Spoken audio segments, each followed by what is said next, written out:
and welcome back to Psychiatry XR. I'm your host, Jessica Hagen, and I'm joined by my co-host, Faaizah Arshad. Hi, Jessica. We're excited to welcome Adam Hutchinson to the podcast. Adam is the founder of oVRcome, a digital health startup using virtual reality to make mental health treatment more accessible via the smartphone. Adam previously founded CamperMate and GeoZone, a travel app and location-based advertising platform helping tourists travel New Zealand and Australia, which was acquired in 2015. He's passionate about applying innovative technologies to improve lives and experiences. oVRcome is a New Zealand-based VR company, and its platform is offered via a mobile health application combining self-guided VR exposure therapy and cognitive behavioral therapy for 12 phobias, including fear of flying, heights, dogs, needles, and spiders, and social anxiety. Adam, thank you so much for joining us today. Thanks, Jessica. Great to be on. Can you provide our listeners with more details on oVRcome and how it's used for psychiatric care?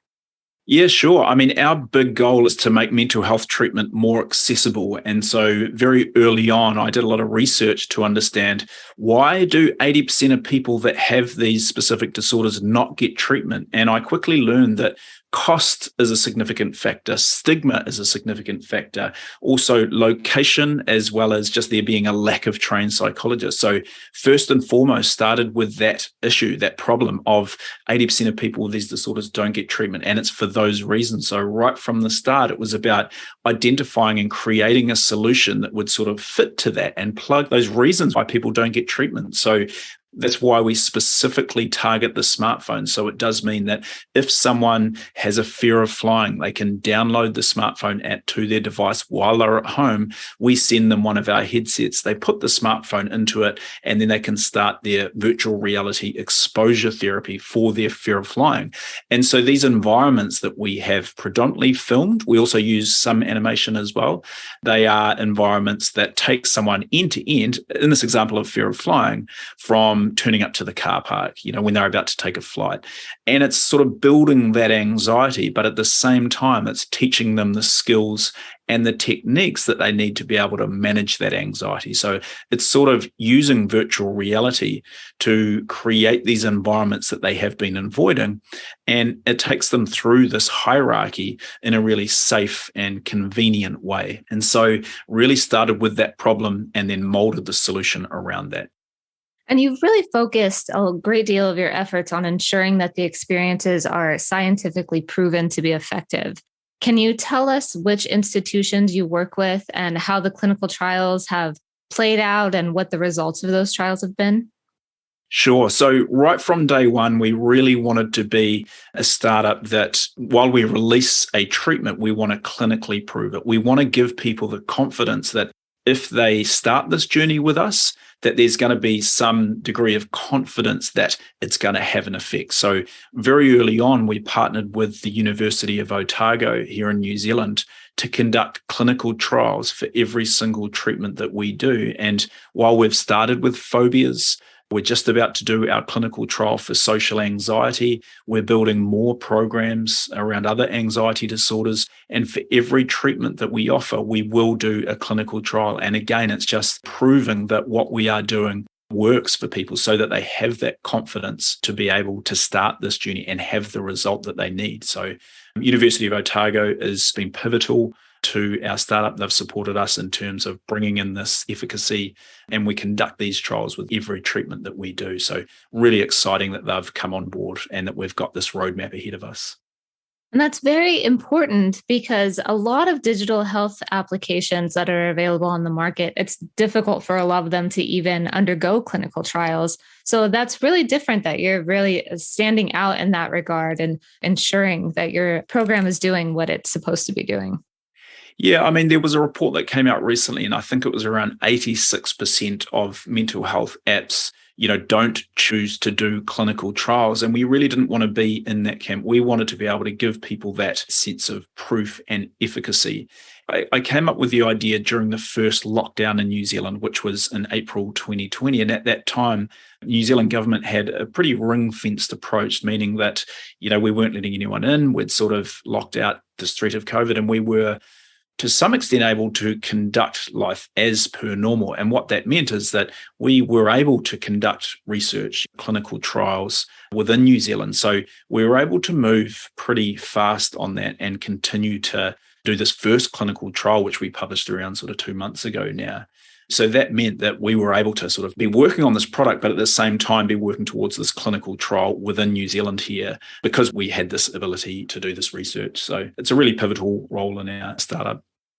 And Adam, in addition to doing research and clinical trials and also working with institutions, I'm sure it's important to also have a team of experts that are helping to create these experiences. So can you maybe talk a little bit about your advisory board and who's on there and who are those people that are helping to create these experiences? We've got around 6 clinical psychologists that are involved within oVRcome on an advisory basis. And basically for every treatment that we offer, we take at least one clinical psychologist that specializes in that particular area. And like I say, while we started with phobias, we're moving into other areas as well. But when I was first exploring and doing the research around mental health treatment to do with phobias, there were a couple of clinical psychologists that were identified here in New Zealand that were specialists. And so they came on very early on and helped us develop the program for phobias. So these were people that had people come into their clinic. They'd used virtual reality before, for a number of years. And they were really interested in what we were doing, which was essentially making this treatment way more accessible by targeting the smartphone. So Catherine Harvey is one of those in New Zealand. We started working with Catherine. We built out the program and we started testing it with her also on particular people that were coming into her clinic that had these issues. So we were able to get that really early feedback very early on. And that feedback helps shape the product because ultimately we are direct to consumer. We are interfacing with people directly that, have feedback for us. And so we take that feedback and right from an early stage, it helps shape how we deliver this treatment. And so when we can work with an individual clinical psychologist that specializes in this area, we can take that learnings and transfer them into the smartphone app and the specific program. So having clinical psychologists is imperative to what we're doing. I mean, our team, we're very strong on development. We've had a number of successful smartphone apps. So we very much bring that development expertise, but that on its own is not enough. We needed clinical psychologists to bring that efficacy, and that's what we did. So right from day one, we've been bringing in those clinical psychologists that are experts in the field and are also passionate about the journey that we're on. And do you work with clinicians continually to hone continued effectiveness over time as well? Yeah, that's right. So the arrangement that we have with the clinical psychologists that come on board is, there's that initial build period where we're working with them very often to build this initial product, but then we're also getting this feedback as well. And so we're continuously working with them. And it's like any software, you're continuously iterating, especially at the start, to get it to a point where it's as seamless as possible. It's a great user experience, and user experience is super important to delivering this treatment. It's like you can have the treatment, but until that's a great user experience being experienced by someone that's going through this issue really, really well, you're not going to have the desired result. So it's a bit of a combination. You've got to bring that clinician, that clinical expertise, but also pair that with a great user experience where you're capturing a lot of data and feedback to help continuously improve the product. So a user does this experience on their own, it sounds like, right? Are clinicians on call for a user to be able to access clinicians whenever they need? Yeah, so we've got 2 channels really, and we've focused on direct to consumer at the moment. And so what that means is that someone finds us generally through Google, for example, they download the app and then they start it in their own home, and it's safe and it's convenient and there's no therapist involved. And we know that for a lot of people, cost is a significant factor. So they won't go to a therapist, for example. They just continue with their avoidance. But as we know, avoidance can lead to more serious conditions. There is some research to back that up. And so we really wanted to start with that problem first, being able to provide an affordable treatment to people in their home that they could go through as a self-help program. And we've built in various safety mechanisms into that. So, for example, we capture some data as they go through the VR to understand what level of anxiety they're feeling in that particular environment. And if their anxiety gets a little bit too high, if it gets over a threshold, then we sort of just pause them there in that hierarchy, in that journey. If their anxiety rating gets lower, then they can progress. So it is a self-help program. It is designed around safety, and we know that the results are incredibly effective for doing that program at home. If someone wants to reach out to a therapist, we do have some capability to provide that. It's more in the form of a coaching, but it is very much designed around that self-help program. We have recently developed a dashboard that allows a therapist to actually log in and access all of our content and build specific programs for their client. The difference with that product is that we remove the psychoeducation because we assume that the relationship between the therapist and the client, that's why they're going to the therapist, is to receive those skills. But we do allow that virtual reality component. So that's essentially what the therapist is building, is a hierarchy of VR content that we have from our massive library, and then they distribute that to their clients. So yes, it's a self-help product for direct to consumer, but we're moving more into assisting therapists who can then have more efficient use of their time because they can set up almost like homework for their client in between sessions. And we're really getting some great feedback from that, which of course we're using to iterate on the product as well. So it's a bit of both. Have you ever experienced any complaints of risks that may have been associated with using exposure therapy without a therapist that you've then responded to? Yeah, in the clinical trial, what we discovered is that, there were certain levels of severity, specifically with arachnophobia, where people couldn't even look at thumbnails of spiders. So, for example, we allow a preview of the VR content prior to initiating it. What we learned from that is that, okay, well, if someone meets this level of severity, they do not want to be looking at images of spiders, even on the thumbnails. They don't want to be tapping on them. So we took that feedback and we made some adjustments to the user experience. So, for example, we added a fade to the thumbnail so that if there was a certain severity, they would not see any thumbnails of spiders. And so they could then start the journey. And as their journey progressed, and if their anxiety ratings increased, again, they would be held there. So they couldn't go further or deeper into that hierarchy because the anxiety data that we were getting back was sort of holding them there. And that's the safety element that comes into this, is that we're not just putting people into really high anxiety provoking environments. We're actually having some control over that. And that not only keeps the individual safe from feeling too much anxiety, but it also controls their treatment. So there's some personalization there, which we use data to do. So there are some learnings that we get, but safety is a really big concern for us, and we've designed the UX around that. And you had mentioned that you can measure the user's anxiety. How do you measure the user's anxiety while they're in the experience? Sure. So we use gaze control for a manual anxiety rating. So there's a subjective units of distress scale, 0 to 100, and we are getting ratings from individuals as they progress through this environment. So we use that. We also use some physiological data. We're moving more into that, which is super interesting as a bit of a signal to identify how this user is feeling right now. We're learning what they're responding to, and then we're making some adjustments to their treatment based on that data. So right now, it's a fairly manual process. The data is flowing, but we're moving into a really exciting area that uses other signals as well. And Adam, I've had the chance to look through your website and read about the offerings, but I think one thing that our listeners might be curious to know about is what ages can use your technology. So is this for all ages, or can you maybe specify the distinction between who can and who maybe might not benefit from the technology? Yeah, so we started with adults, generally from 18 years and older. And then we started getting a lot of feedback from people that were interested for their children that were maybe struggling with a combination of things. They might have been struggling with a fear of getting the vaccine, for example, or flying. And so we had a number of inquiries. And so we started to look at children and adolescents, and we took on a clinical psychologist here, Catherine Gallagher, who specializes in children and adolescents. And we developed some age-appropriate programs from the age of 5 to 9, 10 to 13, and 14 to 17. So we customize not only the psychoeducation and we make it age-appropriate, but we also tailor the virtual reality content that we have for those children as well. Now, the way that we designed that program is, again, based off advice and insight from Catherine, but also from feedback as people go through.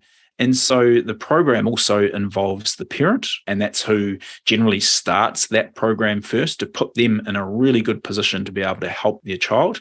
And at that point that the adult has completed that section, then the child can actually start their program as well. And again, safety is really, really important. So we start them off really slow. We teach them a little bit about anxiety. We teach them some skills, and then they're able to start that virtual reality exposure therapy. So we started with adults, but now we've moved into all ages.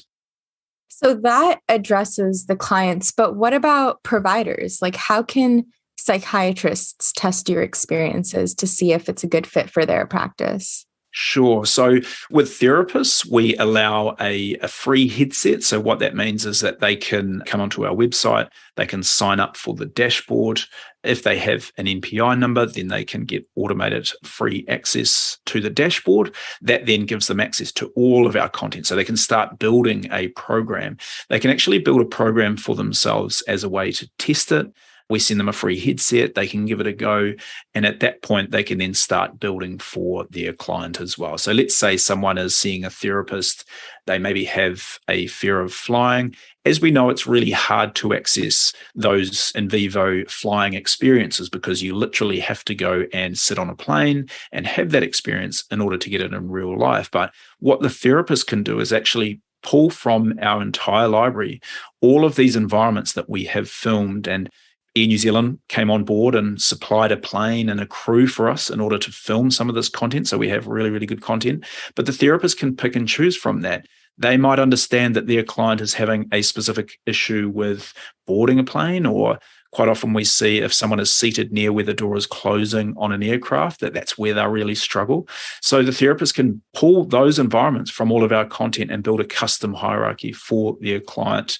Their client then receives the headset, and that therapist can actually connect into that VR session in real time as well, which is a really exciting feature. So it means that their client that is struggling with that environment can actually have their therapist beam into that as well and be there alongside them in real time while they might be 100 miles apart. So it's a really interesting application of virtual reality and smartphone technology in order to initiate these environments that someone with a fear of flying actually needs to go through in order to desensitize and overcome this fear that they've got.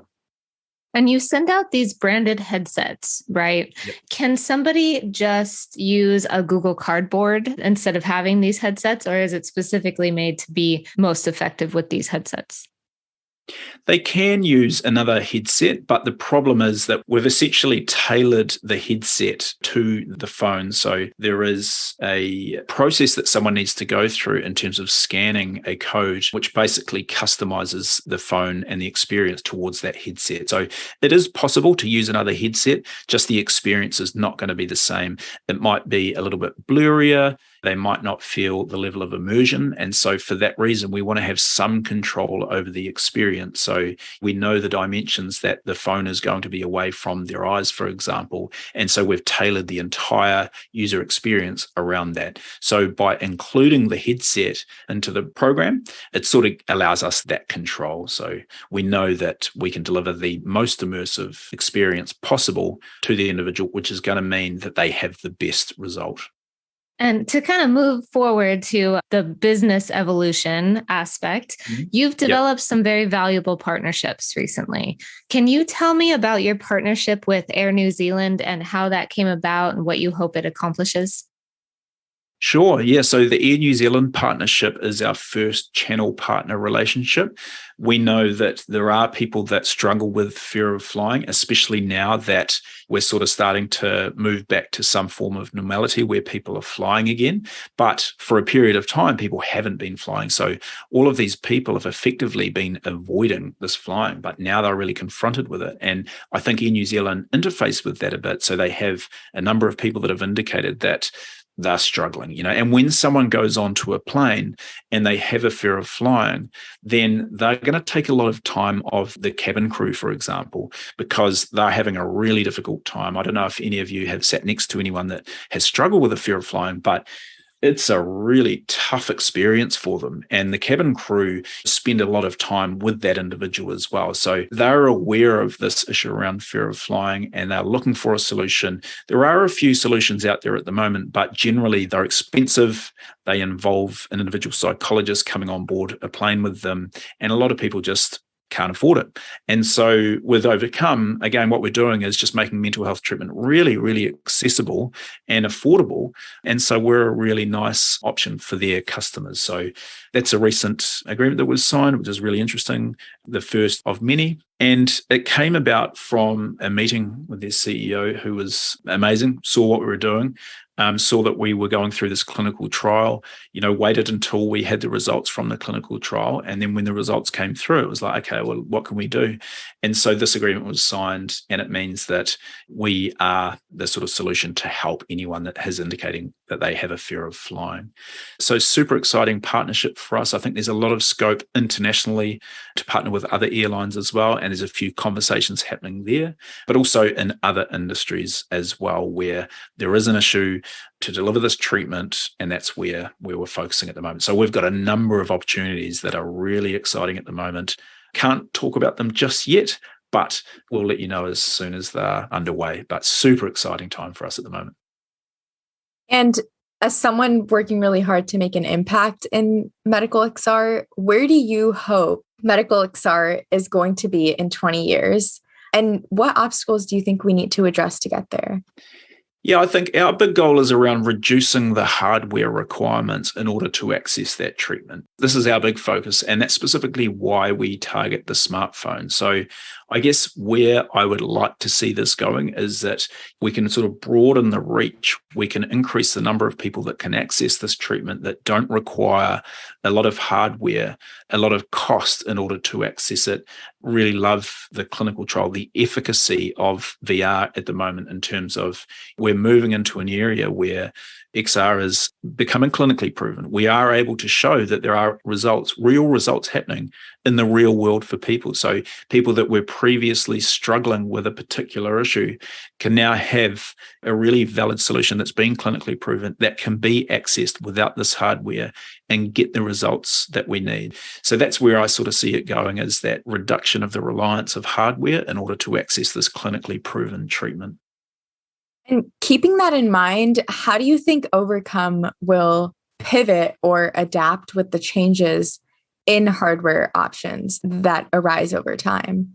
Yeah, I think it's just a case of keeping an ear to the ground, looking at what is the hardware that people have at the moment. How good can we make that experience from a reduction in hardware? And again, just coming back to the fact that we specifically target the smartphone for that reason, so that we are not requiring that this individual needs to have an expensive headset that they may not be able to afford. So for us, it's just about, again, keeping that ear to the ground, understanding what is the hardware that people have.